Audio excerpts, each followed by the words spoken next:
Welcome back, Gamer Nation. Steven Thomas here with another episode of Traveler's Rest. As you notice, it's going to be a little bit different and awkward today because I had some very bad microphone issues that transpired not just in this recording, but in stream. So I'm going to be doing some post-recording and post-voiceover, and I'm sorry for that. But you can see my sexy avatar in the background, gathering materials as we prepare to keep the bar, Bourbon's Rest, going in the best of our abilities. I tried really diligently to save the sound, but it just, for some reason, it recorded like 10%. So I had to take 3 episodes that I recorded that I had named, well, episode 8, well, this will be episode 8. It was going to be called Turkey Turkey. Episode 9 was going to be Expanding Tables. And then 10 was Turnaround Day, which is kind of like Black Friday, but just for the bar.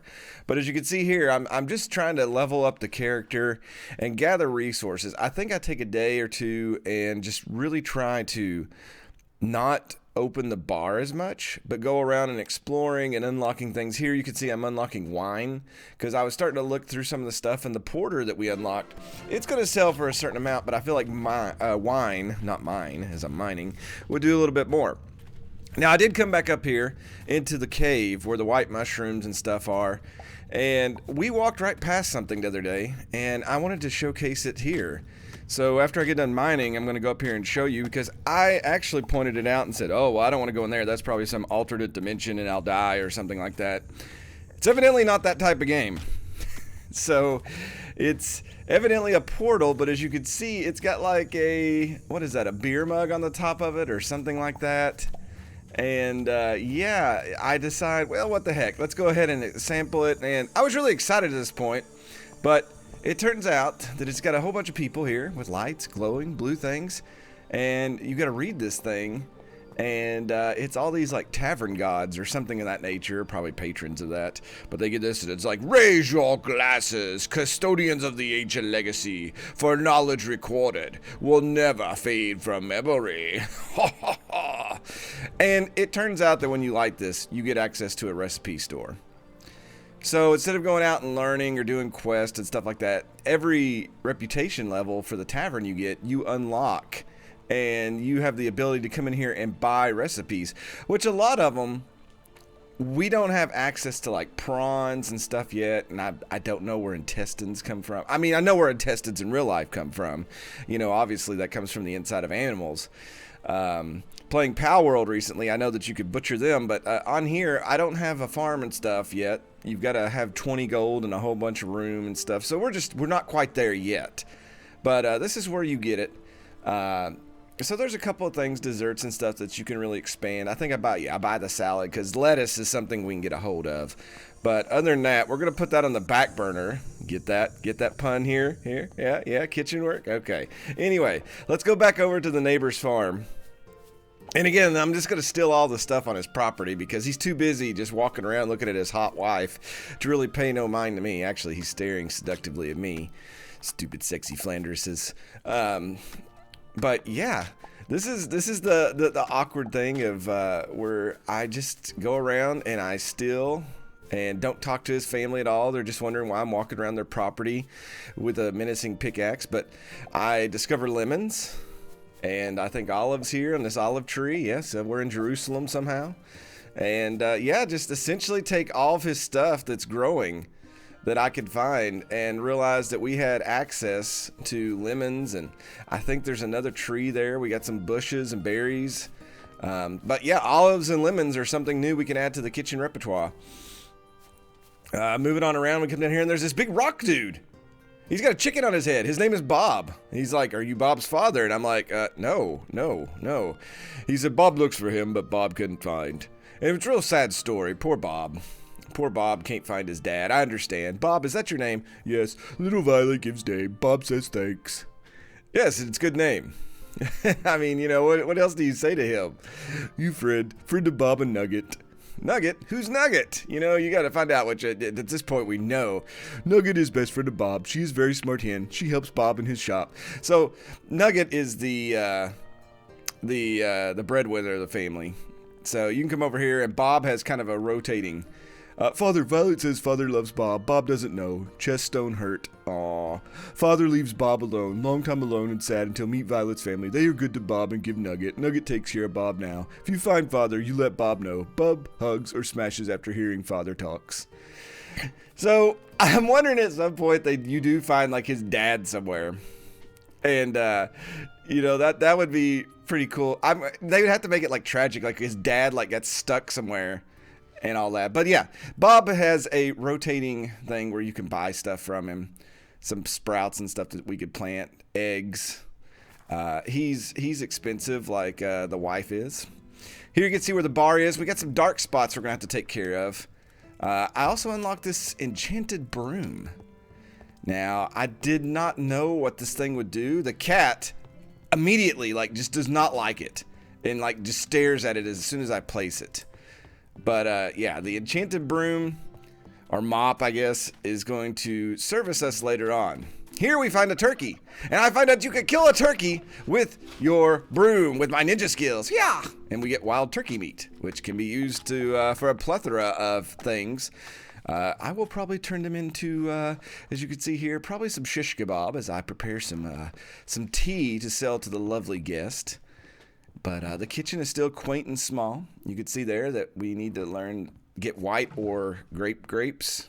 Purple grapes? What is the name for them? Are they purple grapes or grape grapes? I don't know. I know it's green grapes, but who knows? Alright, so here just doing some unlocks just to use some of the points that I have. I have a whole ton of the red ones, but the blue and green seem to be a little hard to come by. I think the red is like the physical labor that I do outside, so that's probably why, and then the other ones are from cooking, so gonna have to really work on showcasing those a little bit better going in the future. But again, the game's still young, and obviously I don't know how to record professionalism at its finest, as I'm just sitting here and trying to get through a post presentation. But yeah, so far so good. I do want to unlock this brass stuff at the bottom, because I've found out that like your reputation score is based on when people get done, they'll get up and they got that number above their head. And I may have talked about this before in a previous episode, but we want to get that number higher so you go through the reputation more and you unlock more things. So obviously brass is much better than just having iron things everywhere. But I think anymore it's like, you know, back then it was probably like shiny equals good. But today you have a lot of like retro bars and stuff that like the iron and all that crude looking stuff. And here we go talk to the hot wife, Holly. Hot Holly and Buzz. And we look at her prices and try to see you can buy animals and all sorts of stuff. But she is super proud of what she sells.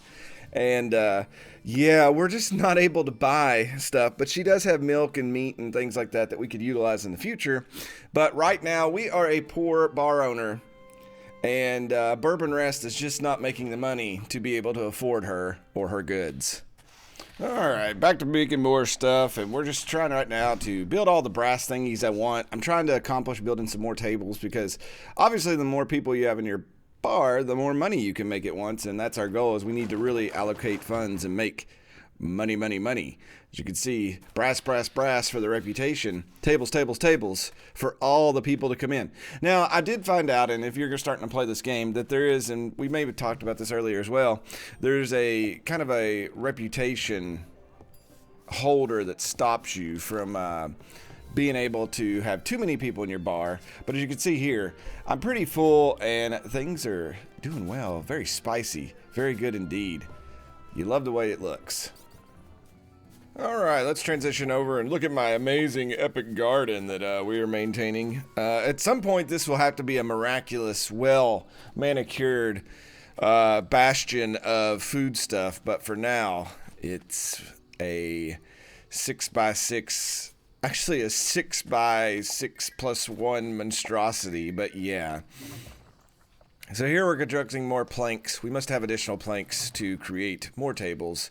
More tables mean more customers, as I said earlier. So this is some B-roll footage of me just doing a normal thing, upgrading the thing here. We're putting some where you can dip iron ore, and it's supposed to use less fuel, or it makes it go faster, which I'm not sure the correlation of that, but those water tanks, foraging tanks, excuse me, I guess they're full of oil, but that's what you're supposed to dip the stuff in, not water. But it makes things go a little bit faster, a little bit better. So whatever upgrades we can add, just like with the planks, you get more planks, you speed up the smelting time. It all works for me. We're just trying to build, like, I'm going to do this genie lamp here. Hopefully it'll give me some wishes and we'll make some money off of it. But other than that, it is just Nail City and continue making blocks and stones. So at some point, I'm sure you could expand your pub. We're not there yet. I'm sure if it costs 20 bucks for a chicken coop or 20 gold, it's untelling how much it's going to cost to expand the kitchen or the tavern area, or there's an upstairs with one little like square. I'm sure you can open that up somehow, but who knows what that's going to lead to. It's going to be interesting. Here I'm just clearing out some space. We're going to plant some more stuff in the garden at some point. We need to start putting some berries down if we're going to do wine at some point, because that's how it works. Instead of just buying the wine and selling it through somebody else, a third party, we're going to grow our own. This is me attempting to do maths and try to figure out how close I can get to these rocks. And then it dawns on me that I'm not going to be able to dig there. So I immediately just walk over here and I'm like, well, I'll just do it here. And then I notice there's a little tree there. And then luckily I noticed I could just pick him up, throw him in my back pocket, and continue on my way, because that's how God intended nature to work. But yes, I'm sure at some point we're going to have an emasculate garden. We're going to have a chicken coop at some point for eggs and poultry. And then the barn, I'm sure, is going to house animals so we can get milk and pigs, I guess, for the intestines, and we can make sausage, make our own sausage. I mean, that seems like that's going to be a thing at some point, right? But other than that, the only thing I will say is note, again, if you're going to play this game, is be very careful where you click your mouse when you're planting, because it will show it sometimes in one spot, and it will literally just drop the seed somewhere else. And it is the most annoying thing in the world when you're trying to do rows, and then you accidentally just have like 5 in a row, and then the other one goes cattywampus over into another place. Luckily, I just dug mine out that way, and it didn't have that issue.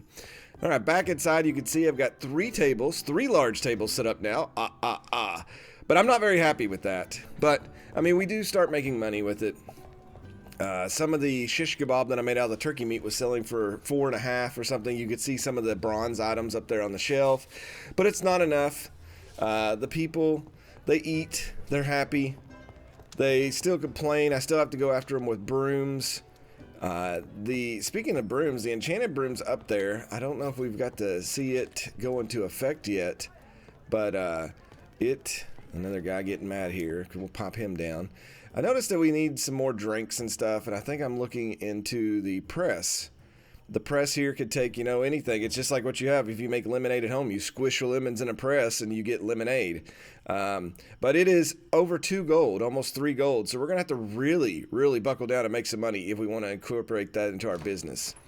Going down into the cellar, we see here that one of our things has finished, and we've got some well-aged porter that we're going to incorporate. And probably throw something else in here to let it start aging. I'm not sure if I like the aging part yet. I feel like we're going to have to really expand this area if we're going to make it work for us. So you have like an open rotation going.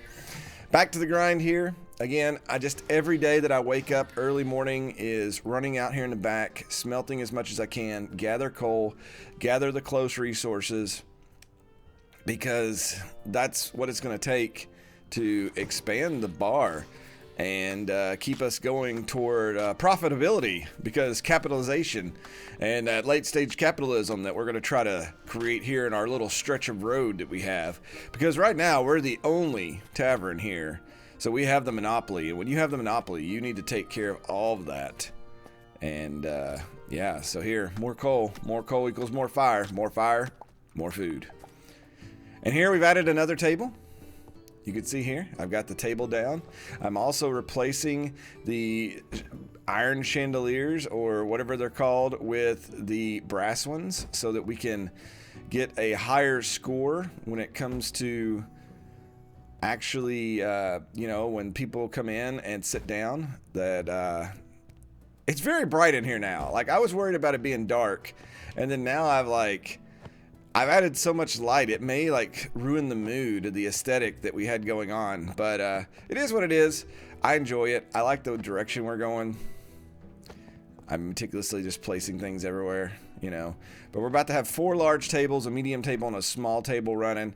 And again, it's all about just selling as much as we can and pushing the brink. There you go. You can see I've got coasters on everything. We've got beer on tap, or porter on tap, excuse me. And we're ready for a good night of business to try to make it. Here comes the cat out to supervise everything. I'm going to get my cup of tea and my porridge that we're going to add. Start some more, probably fish. I don't know. I'm probably going to look and see what I got for my experience. That's exactly what I do. I'm probably going to check the mission and then cook. I know me so very... There I go. Yep. I'm like, oh, if I make some vegetable broth with garlic, I don't have that. But I can do roasted fish and I don't have herb. But I've still not figured that part out. Like, it asks for herb, but there's no way to add that when you do the roasted fish. It's just fish its own. So...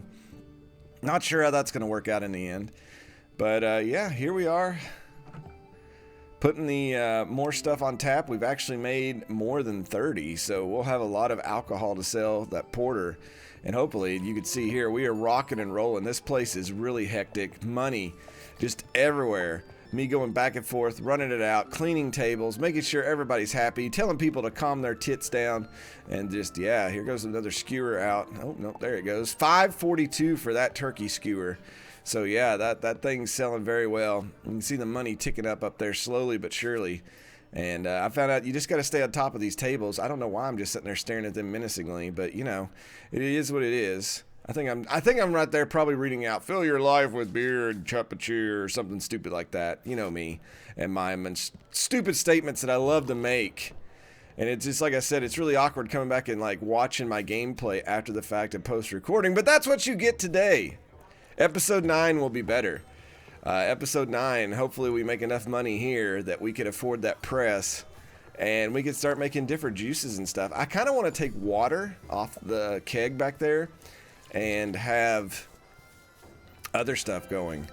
All right, so you can see everybody walking out now gives us 94. We do get another reputation bump. We do unlock construction mode, so I was right. We get to actually expand the place if we want, and we get more recipe fragments to buy. And you can see the broom there. It does go around and start cleaning on its own. It's a good guy. It helps clean, does its job. And it helps ease up, it's kind of like an employee that you get for free. And I really appreciate that, even though the cat doesn't like it, but it's there. I think I'm going to go outside here and we're going to buy the press. It does look like it. Yes, the press is in the basket. The press is in the basket. It's coming down. The eagle has landed. We're going to have some new juices and things flowing the next time. Hey everybody, I'm Stephen Thomas. Subscribe if you have not. And if you enjoyed the video and you want to help the channel grow, all you got to do is hit that like button down below. Also, if you want to support the channel, there's a plethora of ways to do that down in the description. And as always, thank you all so much for watching, and we'll see you next time.